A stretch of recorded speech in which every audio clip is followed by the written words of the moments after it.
Hey, good morning. It's good to see you. My name is Philip Thomas, pastor of Journey Church here in Elgin, here with Tom Burns with his ministry, Redeemed Idiot. And we're here for our day after podcast where we look at the message from yesterday and just kind of flesh it out a little bit more. You can watch that on our church app, the Journey Elgin Church app, on our YouTube page, Journey Elgin. I think I try to post it on Facebook. There's different places you can listen to it as a podcast on your favorite podcast player. So thank you so much for joining us.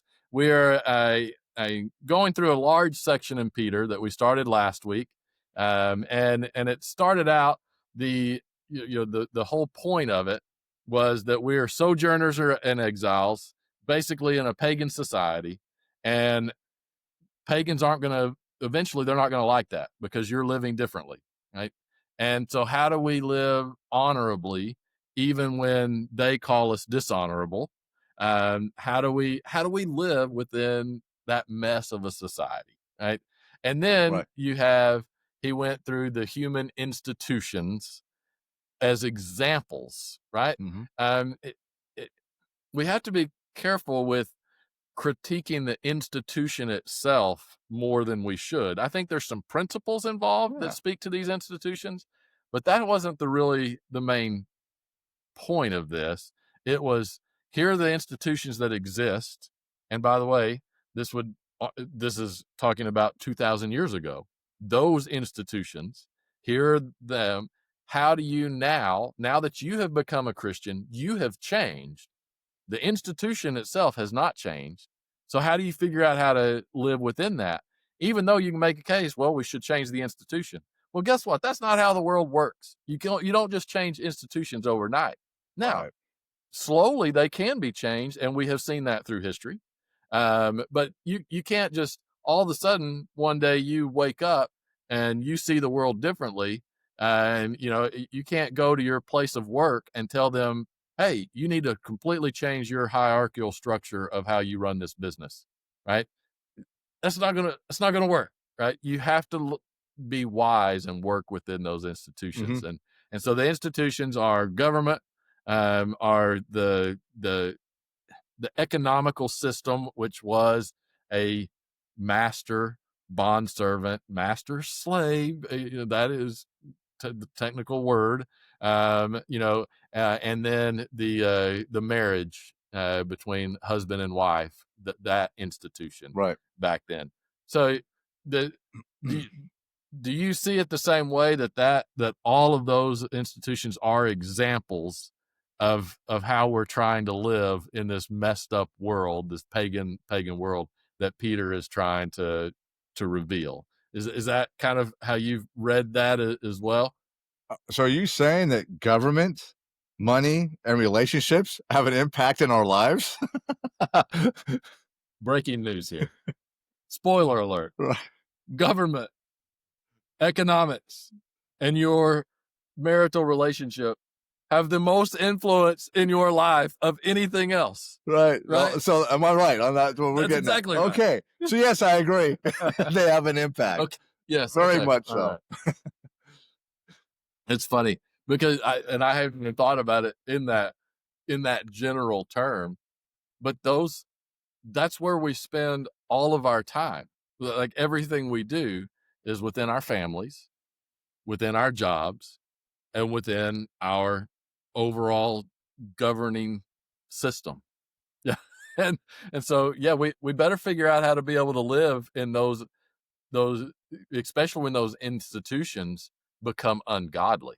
See, that's a big key here is when those institutions themselves are ungodly, how do we live within them? Exactly. Yeah. And so, yeah, you make the case that especially back then, the the form of the Roman government, that was an ungodly situation. Now, it did something like it did try to punish evil, but then yet it did evil, right? Mhm. So, which is a human government, but it was not based on anything biblical, right? And by this time we were in the Caesars, so it for sure wasn't, right? Used to they were a republic, now they're a Caesar, so they've kind of had that first step of devolving into something really unhealthy, right? So how do you live under that? Then the household codes impacted the next two, which one of them was the economy, of how the economy worked. And it was there were very few people who actually owned things and had authority in the economy. And then everyone else was subject to them, right? That's how the economy was run. That's not a, I don't believe that's a godly system, right? And by the way, no human institution is going to be a completely godly Right. system.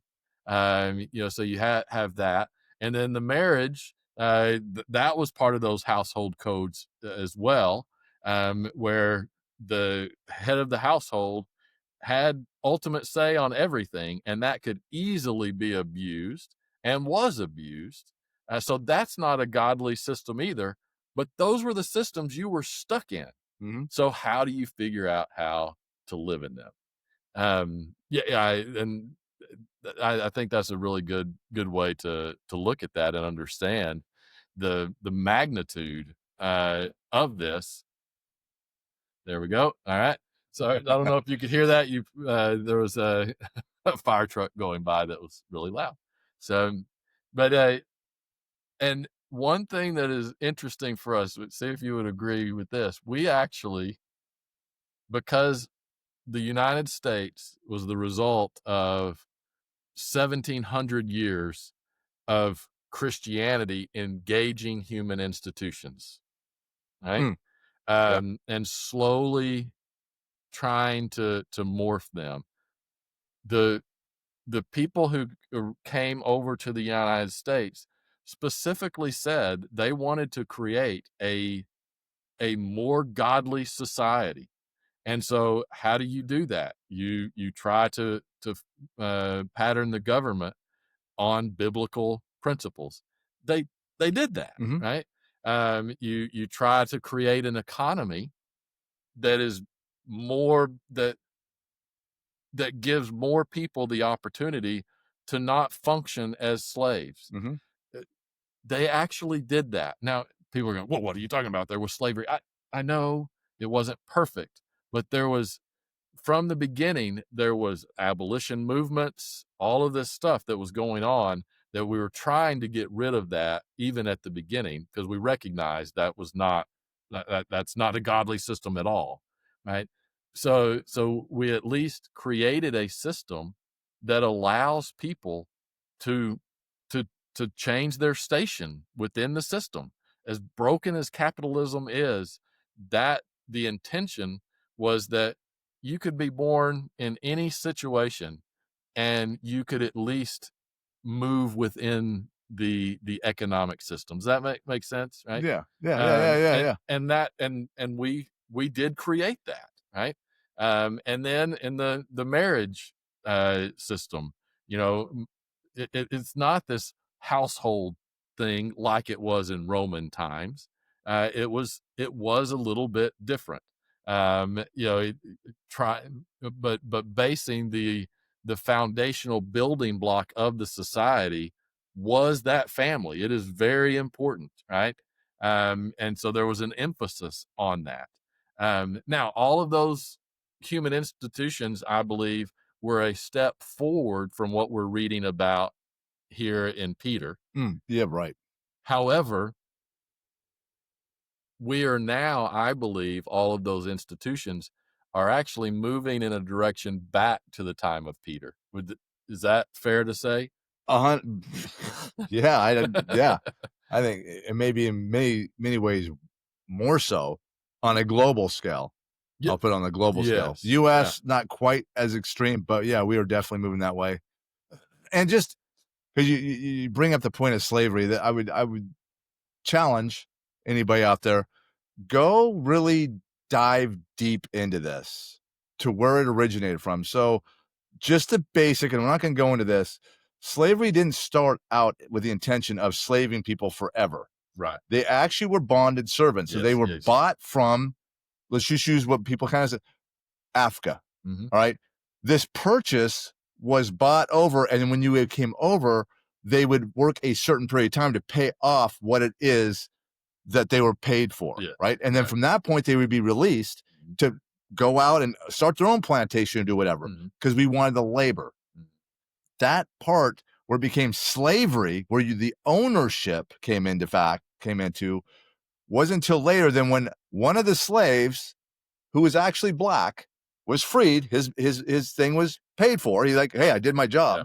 Like, cool, yeah, you're free now. Go. And he actually started his own plantation, and he had slaves, both black and white. And when it got to the point that their bond servant time, their bonding time, like they paid their time, they're ready to release, he didn't like it. He actually took it to a U.S. court, at the time U.S. court, but a colonial court, I guess it would be. And he presented a case like, no, I want to keep this person forever. And so he went into court, and he went away and waiting the verdict.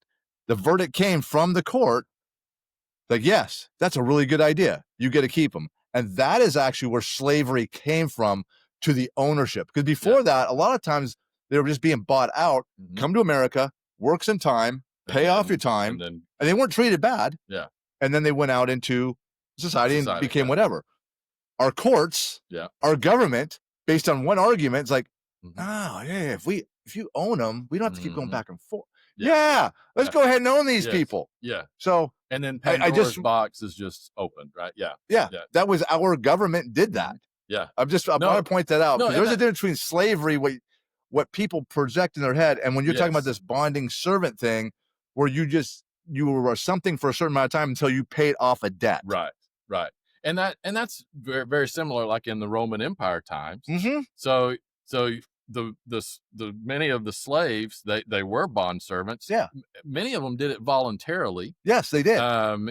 Because, hey, that's how I'm going to work, and then I can work to find my freedom. Where it does get messy, kind of like what we talked about here, is then you'd have the army would go out to to conquer the Germania, and they would capture people and bring them back and force them into slavery, and they would treat them differently than the bond servants, right? Exactly. And so that's our human fallenness, that's that sinfulness. It's wrong, and the problem is it is more complicated than a lot of times it is, and we try to simplify. It went bad, and it went bad. It went really bad. It and did. Thanks to our government, that didn't believe this way to begin with. Found, this is a financial economic thing that favors us. Keep them, do this thing. No, that's right. It's very similar to how it was. It's like, I'm military, I sign a contract for a certain period of time to make X amount of dollars. The military owns you. They own me. Now they don't treat me bad. There's certain times they're like, this is stupid. I've got to sweep a shadow out of the way. No, you know what I'm saying? So, but when that contract's over, I'm released. I go about my life. But I did sign over to them my life. Essentially I did. They basically owe me. The military, the president of the United States can go call up every one of these people. He can call me out by name if he wanted to and go, he is to go there. Okay. No, I have no choice. That's a very good point of understanding the big principle of this. Yes. Why is this conversation important? Because the moment you start reading, starting in verse 18, what Peter says, we always apply that to the ugliness of slavery, where people are literally consider someone as less than and their property, right? And that is always wrong, and this is not condoning that in any way, shape, or form. And I did mention, I said there's two pitfalls that we can fall into this, and I usually try to avoid talking about, here's white people how they think, and here's black people how they think, because guess what, we're all people. We're all created in the image of God. There was no distinction between people from Scripture. The only distinctions among people in Scripture are male and female, and Jew and Gentile. Those were the only two distinctions. Color didn't matter. None of that other stuff mattered, right? However, we do need to acknowledge as white people why passages like this are, can really sound offensive to, especially in our culture, to Mhm. Black people. Mhm. If we don't recognize that, we're being ignorant Mhm. and self-righteous, and that's ugly, right? We need to at least recognize, because these verses have been used by racists to justify their racism. Okay. So that doesn't mean there's a problem with the verses. It means there was a problem with the people who were manipulating and using. However, we can't just say, well, the verses are fine, so get over it. Don't have a problem whenever you hear. No, we at least need to understand. Right. Okay. So that's from a white person's perspective. I need to do that. Mhm.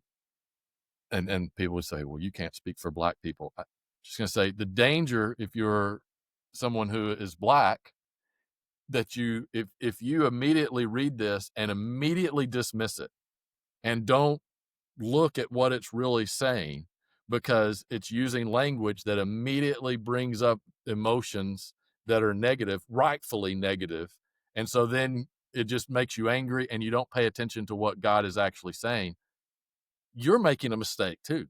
That's not good either. Right. And I think sometimes that's kind of where we fall. We fall on those extremes, and we at least need to acknowledge that. I think that's important, and that also goes the same exact thing for when we talk about the male and female relationship. We hear that language in the scripture, and because that has been abused by men to mistreat their women, their women, to mistreat their wives, right? Because it truly has been, and women have been abused, and the justification was some of these verses. Their immediate response is understandably, "Ooh, I don't like that. I don't."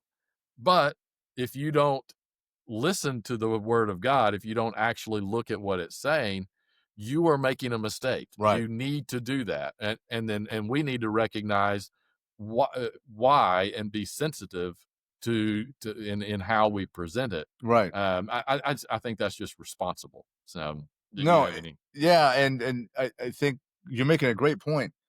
So in the term, the word slave, there's two words in the Greek. One is doulos, which is a bondservant to Christ. Mhm. That's one type. And I can't remember off the top of my head what the other one is, but it actually is talking about a bondservant of the field. Mm. So in other words, you can use an English kind of concept to an employee. Employee, yeah, Yeah, because read all the New Testament. Read all that word employee never exists. right, So you mean no one ever worked for anybody back Yeah. in the day? What? yeah. No, they did. They did, But yeah, they didn't. You have the word employee. It was, I can't remember the other word, Yeah. but this other word talked about someone who works for somebody else, who was in the field. Yeah. And anyways, and that the bond servant thing goes back to the whole thing of Jews. We talked about that thing, and that's the Christ side to it. Yeah. But these people should not be treated bad. Just like Right. when you go, let's be real, you can go get a regular job at an employer and have a great job with a great boss. Mhm. Or you can go and have a really bad boss. And in the world we live in, there is a lot of sexual harassment and things that happen. And I'll say a lot to women Oh, yes, that person has no right to do to that person. Mhm. Doesn't mean that business is bad, that Right. person is bad. Yeah. So those things could happen. And then later it developed into things like ownership. Yes. This isn't talking about ownership. No. No. It's a collaboration between two parties. I will do this for that money. Yeah. Okay, cool. We call that employment today. Yeah. And then you can enter into long period of contracts, Mhm. like I use in the military. Yeah. So I just want to Yeah, elaborate yeah, on what you're yeah. saying. There's no racial anything like No. that going on, and anybody that's Black, because it is a touchy word in this country, understand what this is talking about. Don't be afraid of it. No. It's No. not talking about that form of a slavery. No. If it was, then I can understand why you would draw back. Right. Yes, exactly. Like saying it's okay to be owned by somebody. Yeah. No, No. it's not No. okay No. other than be owned by Christ. Yeah. And so even when the Bible uses the terms that we associate with ownership, it's actually not talking about ownership of a person. No, unless there's a and- context to let you know Yeah. this is an evil thing that is happening, Mhm. that ownership is being evil. Yeah. But if it's in a general terminology, you have to look at the whole context to a verse or a scripture. Yes. Yeah. Go, oh, that's not talking about anything That's bad. right. And No, it's not. And that's why it's important to have this conversation so we don't miss the point of these passages. Right. So it talks about subjects be subject to your master, or that word is under the authority of, you're within this system, Right. Not only to the good and gentle, but also to the unjust. All right, because you're stuck in that system. Many times you have to figure out how to work with an unjust boss. Now, here we have a little more freedom. You can quit and you can go find another job, but the we have reality lawsuits is, and things, so you could chase if something's really bad. so we have a better situation than they Yeah. did back Oh, yeah. then. But the principle is still the same. Hey, you're going to be working under unjust circumstances because we live in a fallen world. Right. So how should we Right. do this? Right. It says this is a gracious thing when mindful of God, one endures sorrow while suffering unjustly. See, we spend all this time talking about the other stuff that we did to try to clarify this, because we don't actually want to address that reality, that living in a fallen world and trying to live as Christ in that world means that you have to deal with a level of unjustness and sorrow, and that you need to endure that. We we we have, as a society, we do everything possible that we can to make life comfortable, right? Let's avoid all hardship. Let's avoid anything negative. I understand where that comes from, and I'm not saying that you can't be smart, right? But the goal of your life is not to just live in comfort. Right. Right? We live in a fallen world. If there are not areas in your life that you don't feel a little bit of tension and feel like that you have to endure, you probably need to step back and say, man, Ew. Am I actually am I actually living trying to apply a Christ-like perspective to the world? Right? It makes me uneasy because it's not easy. It's hard. It's hard. It's like, how do I do this? And um, there should be a little bit of that. And that's the main point of this. This isn't justifying any type of slavery. It's not No. even justifying this economic system. No. It's just saying, here's the economic system you're in. Within it, you're going to be treated unjustly. So how are you going to act and respond? Well, you have to endure some of that unjust thing. Why? Why do we do that? And it goes on. For what credit it is it? What credit to you is it if you are acting as a jerk and then the person who has authority over you treats you poorly? Well, yeah, that's going to happen, right? So Right. you should do good even in the face of unjust treatment, right? So that you do endure, so that you can be an example to that person, just as Christ is an example to us with his enduring and with his suffering and going to the cross, right? So the goal is to hopefully give them a picture of who Christ is in the way that you are living your life, right? I Yep. really, it really is pretty simple whenever you break that down. You take all the confusion out, Right. right? That's what it's about. We should be willing to endure some level of injustice in order to show people who Christ is. Right? That's not always easy to do. We're definitely going to. Yep. Yeah. I agree with you. Now the problem is, and we're not going to go down this route. We are also called to push back against evil. We are called to do that. So that is going to put you at odds with these human institutions at times. And it doesn't mean that you just allow those institutions to completely run over you. You use the systems in place to try to advance the cause of Christ. Paul did this, right? He used his benefits of being a Roman citizen to advance the cause of Christ, right? So he used that flawed system in ways that helped. So we this again is not saying that people should never have pushed back against the slavery system. No, that is not what this is No, saying at no, all. no, it's not. Not at all. But you have to do that in with wisdom. And again, we've gotten to a place, I think, unfortunately, that we just don't want to endure anything. You know, I mean, we do this. The way that we raise our kids has changed dramatically, right? Where we try to keep them from encountering anything negative, right?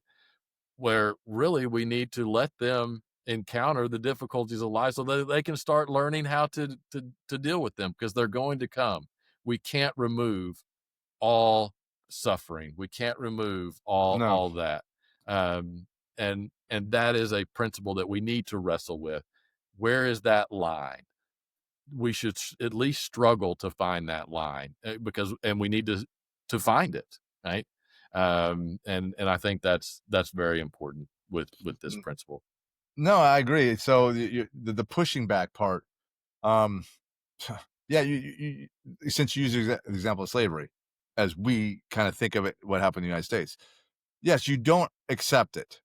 You may have to deal with it, and I know that's what we had to do, but there was a pushback against it, and it came up under the Republican Party of Abe Lincoln, right, to push back against it. People like, hold on a second. No, this isn't right. Even though our laws years ago said, oh, hey, good idea. Let's own some people. Yeah.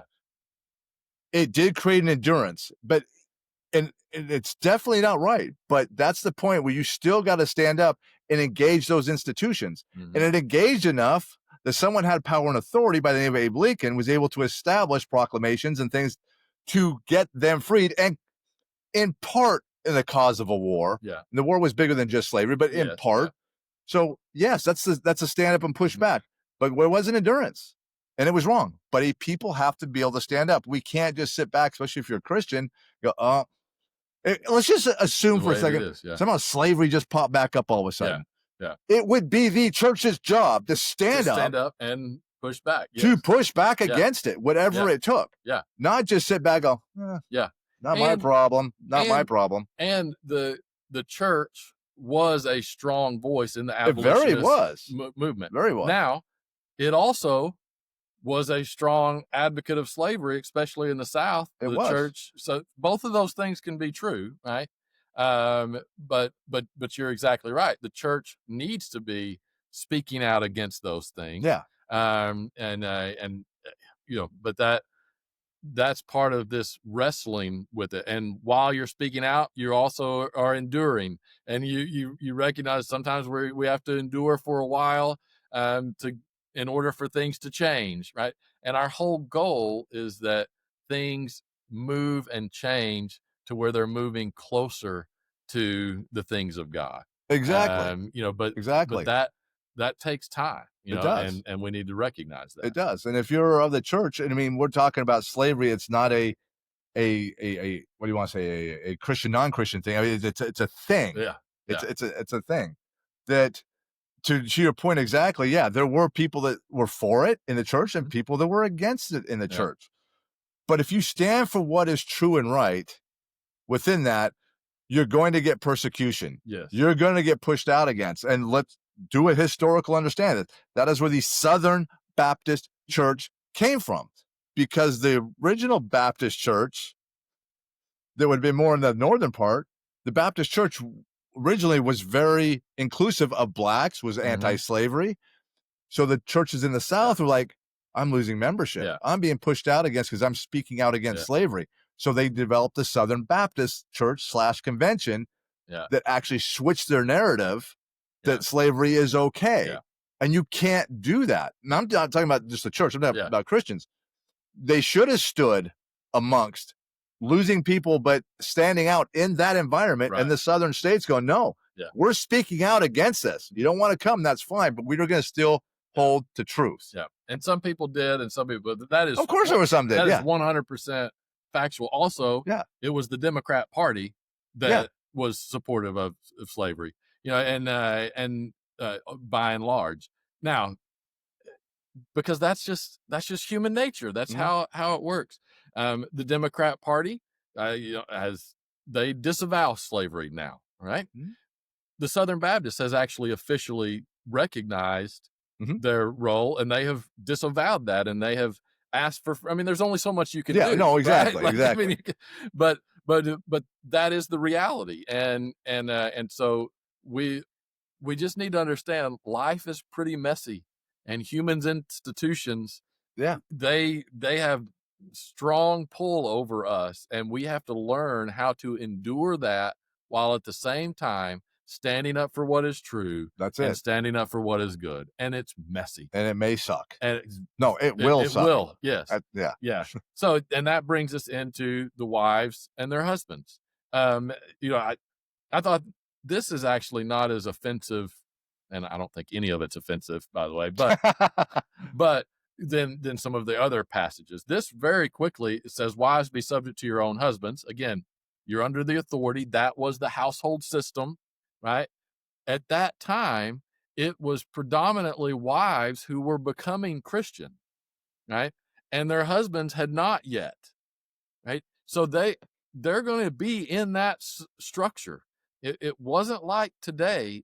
Yes, they could have technically got a divorce, right? Maybe, um, but what good would that have done? Who else were they going to go marry? There weren't very many men out there that knew Christ, and you pretty much had to be involved in a household. Here's ironically, if the woman who was already married to someone and they became Christian, and they're like, "Hey, this guy's a jerk. He doesn't believe in Christ. I'm out."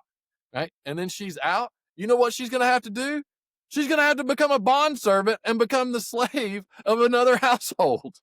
That's true, yeah. Right, in that system. Right. So you had to learn how to work within the system, right? And so it says, so that even if some do not obey the word, talking about the husband is not obeying the word, they may be won without a word by the conduct of their wives. So why do you submit? Why do you actually function as under the authority of that in that household?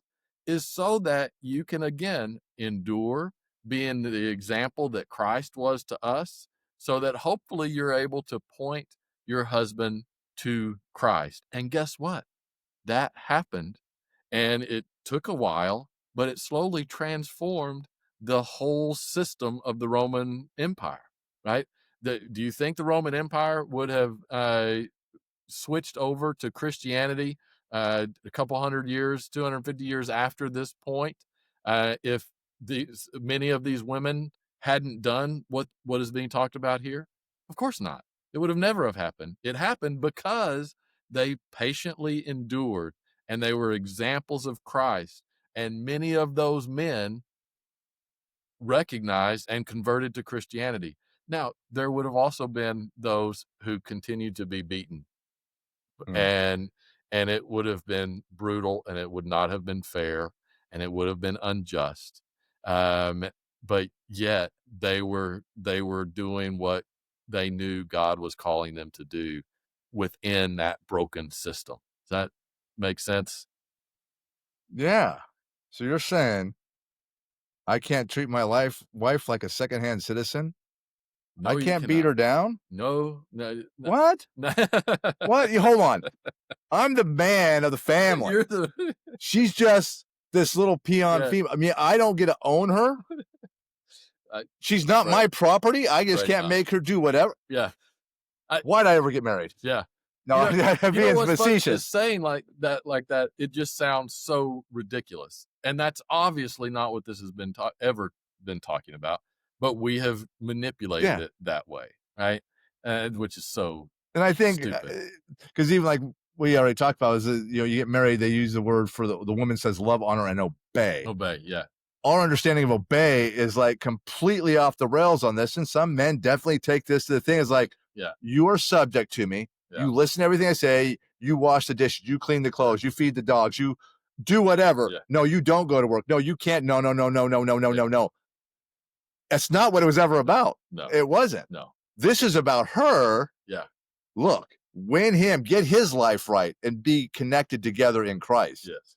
But I mean, no, I know I made a stupid deal on that. And because it is something that people are afraid of, and it does get claimed. A lot of women even have this. I've met women that have this this frail attitude and believe like, hey, I have to obey my husband. I love him. Yeah. But no. They have this timid part about him. Yeah. It's like, no, you have a voice. Mm-hmm.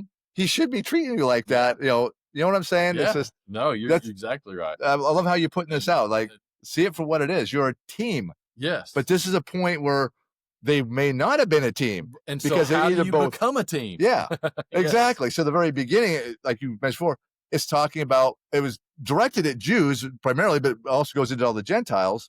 Mm-hmm.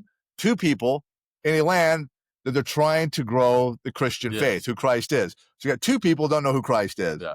The woman comes to know Christ, the man doesn't. And what's funny back then, if the woman was Christian, she could be killed depending on what emperor was in the household. Yeah. And if the man was, and if the man, but the man wouldn't be. Right. But if we reversed it, they both could be killed. Mm-hmm. It was a weird thing. Yeah. But no, it was to bring those two together as one. And like you're saying, endure this point of two different yokings. Yeah. But there was a change going on. Yeah. And I don't know. It is. And what's interesting is because we get caught up with those first couple of verses, we don't keep reading, which is actually extremely freeing for women, especially during that time, right? So it says, don't let your adorning be external. In other words, the Bible is telling women, listen, it's not about how you look. It's not about the perception that you give to the outside. It's about who you are on the inside. That's who Christ made you. Yep. Now, we've screwed that one up too, because we've taken those as commands, that you don't braid your hair, that you don't wear gold, that you don't, right? That's not what it was saying. Those were just examples, especially back then, of how women would do things in order to attract, in order to put out this appearance. There's nothing technically inherently wrong with that. We do the same thing today, right? But that is not who you are as a woman. Right. It is about who you are on the inside. That's who Christ is. So this is elevated. This is trying to free women from that bondage. You don't have to live according to what society says the way that you should be is, right? No, perfect. So so if you're in the husband-wife relationship and the wife has found Christ and the husband hasn't, show him who you are from the inside. Yes.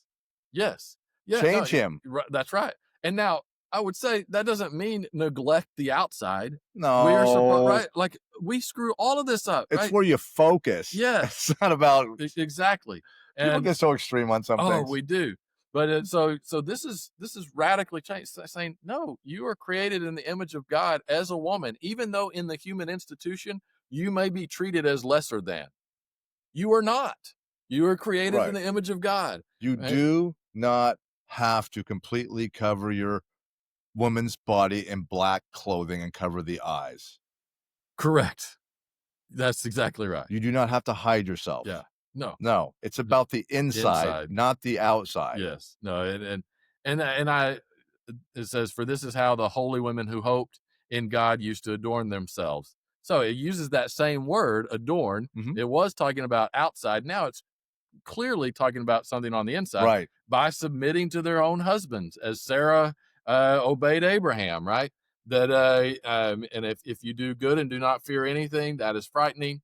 Likewise, and so basically, it's saying the way that you choose to treat your husband now, and respecting him, that's revealing of your character. Yep. You know, and so I think that's very important. And then it does go right into the husbands, and it says, likewise, husband, live with your wives in an understanding way. That right, so that you understand them, you are treating them as a person. Right? Shocking. What? Yeah. This is not that complicated. As another human being? Yeah. You love? Yes. Okay, I just make sure we're on the same page here. So, and showing honor to them as the weaker vessel. So it's acknowledging there's differences between men and women. This is the woman is physically weaker in most cases. Now there are some women that could probably take me out physically, but that's rare, right? Oh, is that why we have male and female sports? Do we have male and female sport? That's a big argument now. All right. Why is that an argument? Because everything is this spiritual battle. Yep. Because it's so obvious that men and women are different, right? But it's because men have taken advantage of that then has caused women to push back Yeah. many times in unhealthy ways. Yeah. Even though it was a rightful to push back, then it becomes pushing back in unhealthy ways. And then we just get to that we don't know where the hell you should even dress, in the locker room. How stupid are we? Right. But this is actually revolutionaries saying, no, husbands, you treat your wives in this way. You respect them, even sexually, you respect them. The language there kind of is talking about that husbands should not take advantage of their wives sexually. Right. And because that would happen, especially if you view your wife as more of an object that is just there to please you, then you can force her to do even sexual things within the marriage, right? Well, that's not right. Sex is a wonderful gift in marriage, and it should be something that is practiced on a regular basis because both people do that in an honoring way, right? But you don't use your physical strength to force that upon. This is not talking about rape necessarily, even though that clearly is disgusting and ungodly. It's even talking about within marriage of forcing that. No, because that person, your spouse, your wife, is worthy of honor and respect, just as you are worthy of honor and respect. So if both parties are honoring and respecting each other, this isn't going to happen. Right. Right. And then the most powerful statement says, since they are heirs with you of the grace of life, right? So that your prayers may not be hindered. There is no distinction. We are all heirs, right? And again, this was flying in the face of those cultural things, that the heir was always from the male, right? And God has said, no, you are both heirs in the kingdom of God. Right. You are equal there. Right. It really is not as complicated as unfortunately we've made it out to be. No, definitely. Yeah. Yeah. So, well, we're gonna go ahead and wrap. Any other? I got a quick question, things? Yeah. just because we're actually talking here, and especially when you teach a lot of time, you bring in the cultural world, spiritual battle aspect to it. And I don't know if this is true. I've heard this, and I've never really looked into it. On because you brought up the thing about husbands forcing themselves on the wives. You even brought up the term rape. I heard that, and I have not looked into this or to any state, but I heard in Texas, and is this true, that a husband can't be charged with rape by his wife, thus suggesting that if rape is rape, that a husband can do whatever he wants to his wife sexually, thus, i.e., raping someone who is non-consensual, but he can't be charged with rape. Is that true? I do not know. I'm just asking. I haven't been in Texas as long as most people, and to me, I was always a thing that rape is rape is rape is rape. Yeah. I mean, literally true rape. Yeah. I don't. I don't know. I don't know. I'm just curious. I haven't tested that law, so. Hold on. No, I'm not going. I haven't tested that law. No. Maybe your wife's overly submissive. Yeah. Just kidding. She's not. She's an awesome woman. She wouldn't put up with that. Yeah, and we're laughing about it. This is a very serious subject. No, it is.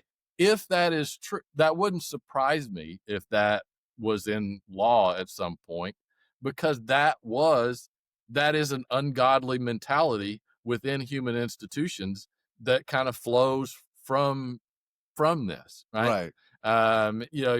So because even within a marriage, if you are forcing someone when they don't, that is ungodly, that is sinful, and I believe that the government is supposed to stand up against things that are evil. Well, that is evil even within a marriage. So, but I don't know that, but I have no doubt that laws like that have existed in the past. And by the way, there are tons of laws Like there are literally laws still on the books of how Oh. you're supposed to transport eggs. No, And yeah, so yeah, so it uh, I'm not comparing, but yeah. it could technically be there. It's just not practiced that way anymore. And you know, but that does flow from a misunderstanding of how a marriage should work. Right, right. You know, I'm not trying that's to push that narrative on your yeah, teaching. I'm yeah. just No, curious. that yeah, I'll have to look that up. So, you know, and then because everything is a spiritual issue and sinfulness, you guess what? Men and women both can violate the marriage covenant. Yeah. Oh, yeah. You know, and employee employer both can violate how that institution. So you know what? Just because this pretty much talks about the employer and holding them to account, right? And how you as an employee need to live in response to even Right. someone who is unjust. Listen, understand that there are employees who are unjust and who manipulate, and you know that this is not a justification for any of that, Right. right? We Right. live Right. Right. in a very fallen world, and it is important for us to recognize that all of our institutions are part of that fallen world. And so we are going to have to be able to endure some level of living under injustice, under unfairness, under being asked to do things that we don't really want to do. Right. And then we have to determine, this could open up a can of worms, but I'm going to do it. So some people, like with the forcing of the COVID vaccine by people's employer, right? So we decided that technically the employer could do that, right? Could force. Now, sadly, that shouldn't have been the case from the way that our laws are set up, but we decided that we could do that, right? There were some people who decided, okay, I may not like it, but I will do this to submit to my employer. Oh, okay, that's fine. Some people decided, no, this crosses that line. That I am not doing it, and so they paid the consequence. They suffered unjustly because they chose to do that. Now I don't think that was a clear cut. Here's, as a Christian, what you should have done, right? But that's an example. There are going to be those Right. points where you have to weigh out: is this is what my employer or is what my husband is trying to force me to do, does that cross the line for me that I'm having to set aside my allegiance to God in order to follow them? We never set aside our allegiance to God. No. No. We never do. And so we should wrestle with that and understand there's times that we do stand up and say, here and no further, right? You've crossed the line, which is evident by the fact that all the people writing these things that seem to suggest that we are to submit to all of these authorities were put to death by these authorities. So they did not submit all the time. No. There was a line that came. We just sometimes we put that line. What if the Are you kidding me? As an employer, you're asking me to work 41 hours in a week? Are you kidding me? This is ridiculous. I cannot stand for this, right? Okay, maybe maybe endure a little bit, right? So I think it's important just to think about these things at the deeper level, what the root principle Right. is, Right. that we need to endure some injustice with the hope of sharing Christ with others. That's what it comes down to, and that falls within our marriages. That falls, within our work settings and everything. Hmm. So, all right. Well, we'll wrap up. Peter's going to continue to get in because he's going to move even more into real suffering and how we continue to try to live godly lives in the midst of that. So, thank you so much for joining us, and we'll see you next